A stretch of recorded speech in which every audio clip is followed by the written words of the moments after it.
berbagi tentang manajemen ASN dan Smart ASN. Sebelum itu, izinkan saya memperkenalkan diri. Nama saya Yunani Kristianingru, jabatan saya Bidan Terampil, CPNS Pengatur 2C, gelombang 2, kelas A2, peserta Latsar CPNS 2026, Kementerian Pertahanan.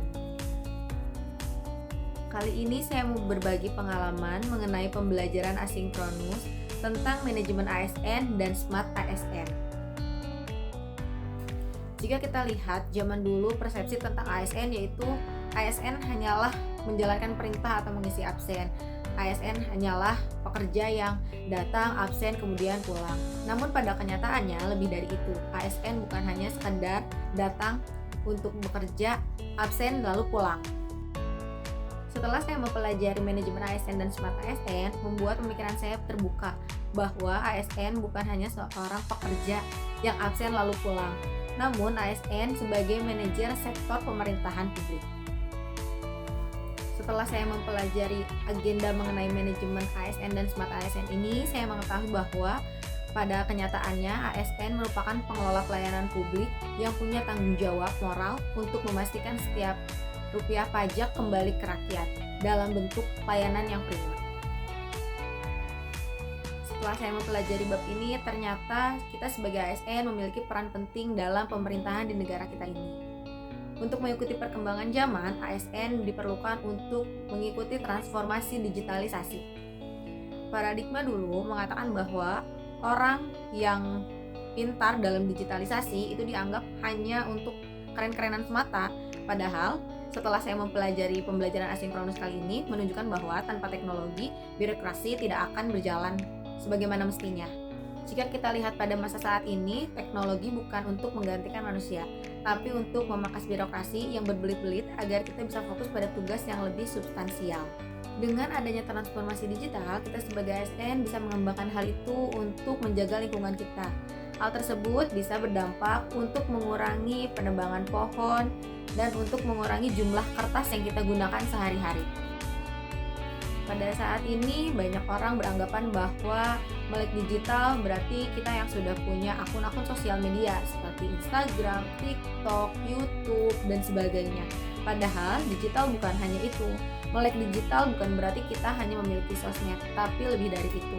Kita harus menjadi smart dalam penggunaannya. ASN yang cerdas yaitu ASN yang mengerti dan paham bahwa literasi digital harus berdasarkan pada 4 pilar ASN, yaitu pilar dari Smart ASN itu sendiri.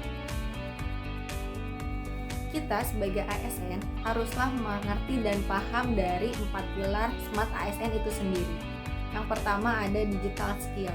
Digital skill yaitu kemampuan seseorang dalam menggunakan teknologi digital secara efektif, aman, dan produktif untuk mendukung pekerjaan maupun aktivitas sehari-hari. Yang kedua yaitu digital ethic. Digital etik merupakan seperangkat nilai, norma, dan prinsip moral yang mengatur perilaku seseorang dalam menggunakan teknologi dan media digital agar tetap bertanggung jawab, sopan, dan profesional. Selain itu ada digital culture. Digital culture merupakan pola pikir, kebiasaan, dan cara berperilaku seseorang dalam menggunakan teknologi digital secara positif, produktif, dan bertanggung jawab.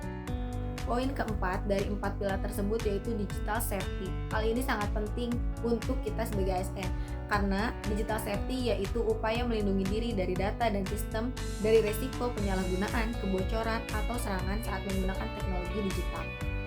Dengan adanya agenda ini juga saya menyadari bahwa dengan adanya pembelajaran sistem merit, saya mengerti bahwa kita sebagai ASN dengan adanya standar kompetensi dan kualifikasi yang jelas membuat kita sadar bahwa mengembangkan diri merupakan kompetensi yang wajib kita miliki, bukan hanya sekedar formalitas saja. Sebagai ASN, kita memiliki kode etik.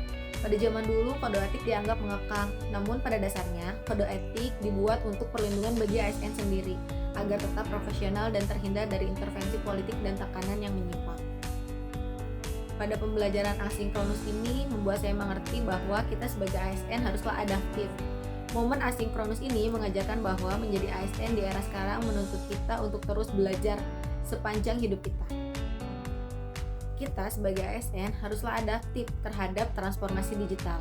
Dengan adanya digital birokrasi seperti platform terintegrasi untuk layanan kepegawaian dan sebagainya, membuat ASN dituntut untuk melek teknologi dan mampu memanfaatkan e-government untuk mempercepat pelayanan dan proses administrasi kepegawaian sendiri. Sekian pemahaman dari saya mengenai manajemen ASN dan Smart ASN. Semoga kita semua dapat lebih terbuka lagi mengenai apa itu ASN dan bagaimana manajemen ASN dan Smart ASN di negara kita sendiri. Terima kasih sudah mau meluangkan waktu untuk menonton video saya. Wassalamualaikum warahmatullahi wabarakatuh.